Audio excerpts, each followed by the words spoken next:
Hello everyone, তো সবাই কেমন আছো? আশা করি খুব ভালো আছো। আর আমিও খুব ভালো আছি। মৌমিতাস ফ্যামিলি অ্যান্ড কুকিংয়ে আপনাদেরকে অনেক অনেক স্বাগত জানাই। গাছ থেকে তো একটাও আম পড়ছিল না, কিন্তু কদিন আগের ঝড়ে বেশ অনেকগুলো আম পড়ে গেছে। আর বাড়ির গাছের আমসত্ত্ব করবো না, এটা কি হয়? তো তাই সকাল সকাল আম নিয়ে বসে গেছি। প্রথমে আমগুলো আধ ঘন্টার মতো জলে ডুবিয়ে রেখেছিলাম, তারপর তুলে নিয়ে ছাল ছাড়িয়ে নিয়েছি। আর এই যে গ্রেড করে নিচ্ছি, যে কোনো গ্রেটার দিয়ে গ্রেড করলে হবে, তবে এই কাসুন্দির রোদে দেওয়ার কোনো ঝামেলা নেই। গ্রেড করে নেওয়ার পর যে কোনো ঝুড়িতে একটু লবণ দিয়ে জল ঝরতে দিয়ে রেখে দিতে হবে। এরপর জল ঝরে গেলে ভালো করে একটা অন্য পাত্রে ঢেলে নিতে হবে। তবে হ্যাঁ, রোদে দেওয়ার যেমন কোনো ঝামেলা নেই, তেমন একটু তেল বেশি লাগে। টক ঝাল মিষ্টি কাসুন্দি করছি, আর একটু ঝালের জন্য শুকনো লঙ্কার ঝাল না দিলে হয় নাকি? তো তাই জন্য একটুখানি শুকনো লঙ্কা ভেজে নিয়ে মিক্সিতে গুঁড়ো করে নিয়েছি। ওই একই কৌটোতে একটি কালো সরষাও দিয়ে দেব, আর একটু জল দিয়ে বেটে নেব। তবে হ্যাঁ, এই কালো সরষের একটু ঝাঁঝ বেশি।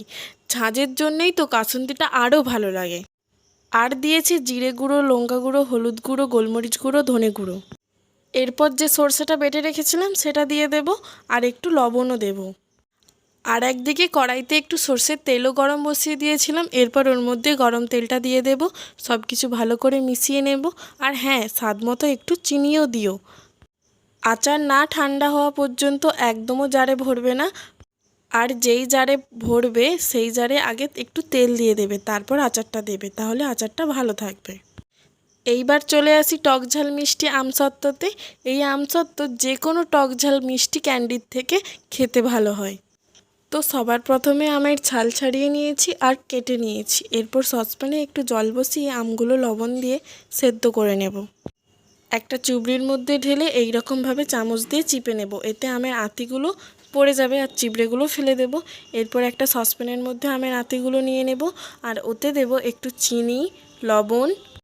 আর যেহেতু এটা আমরা রোদে দিয়ে শুকিয়ে নেব আর বাড়িতেও বেশ কিছুদিন রাখতে পারবো, তো তাই জন্য একটু সসপ্যানে ফুটিয়ে নিতে হবে।